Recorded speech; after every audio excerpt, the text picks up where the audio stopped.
നമസ്കാരം. Raf talk ഫുട്ബോളിലേക്ക് അവർക്കും സ്വാഗതം. ലോകത്തിൻ്റെ നെറുകയിലാണ് ചെൽസി. ഏകപക്ഷീയമായ 3 ഗോളുകൾക്കാണ് അവർ PSG തകർത്തങ്ങ് തരിപ്പണമാക്കിയത്. അടുത്ത 4 വർഷം ചെൽസിയുടെ ജേഴ്സിയിൽ ലോക ചാമ്പ്യന്മാർ എന്നുള്ള ലോഗോ കൂടി കാണാൻ പറ്റും. സോ ലോക ചാമ്പ്യൻസ് ആണ് അവർ.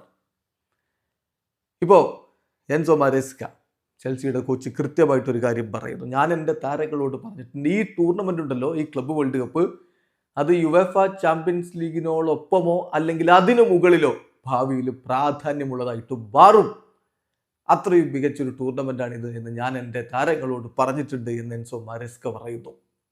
കളിക്ക് ശേഷം അദ്ദേഹം പറഞ്ഞ വാക്കുകളിലേക്ക് പോകാം. ഞാൻ എൻ്റെ കളിക്കാരോട് പറഞ്ഞു, this competition will become just as important or even more important than champions league in the future. ഭാവിയിൽ ഈ ടൂർണമെൻറ്റ് UCL-നോളം ഇമ്പോർട്ടൻ്റോ അല്ലെങ്കിൽ അതിനേക്കാൾ ഇമ്പോർട്ടൻ്റോ ആയിട്ടുള്ളൊരു ടൂർണമെൻ്റ് ആയിട്ട് മാറാം. നമ്മൾ ഈ ട്രോഫി നേടിയത് വലിയ അച്ചീവ്മെൻ്റ് ആണ് എന്ന് എൻസോ മാരേസ്ക പറയുന്നു. അല്ലെങ്കിൽ എൻസോ മാരേസ്കയുടെ ചെൽസി കോച്ച് എന്ന നിലയിലുള്ള ഫസ്റ്റ് സീസൺ നോക്കുക. ഒരുപാട് ക്രിറ്റിസിസങ്ങൾ സീസണിടയിലൊക്കെ കേട്ടുകൊണ്ടിരുന്നു ക്ലബ്ബ്. പക്ഷേ നേട്ടങ്ങൾ അവരുണ്ടാക്കി. ഫിഫ ക്ലബ്ബ് വേൾഡ് കപ്പിലാണ് വിന്നേഴ്സ് ആയിരിക്കുന്നത്. ഫിഫ ക്ലബ്ബ് വേൾഡ് കപ്പിൽ കോൺഫറൻസ് ലീഗിൽ വിന്നേഴ്സ് ആയിരുന്നു. ഇപ്പം ചാമ്പ്യൻസ് ലീഗ് സ്പോട്ട് ഉറപ്പിച്ചിട്ടുണ്ട്. സോ എക്സലന്റ് ഇമ്പാക്റ്റ് ആണ് എൻസോ മാരേസ്ക ഉണ്ടാക്കിയിരിക്കുന്നത്. വീഡിയോ അവസാനിക്കുന്ന ഫുട്ബോൾ ലോകത്ത് കൂടുതൽ വിശേഷങ്ങളുമായി റാഫ് ടോക്സിൽ എത്താം.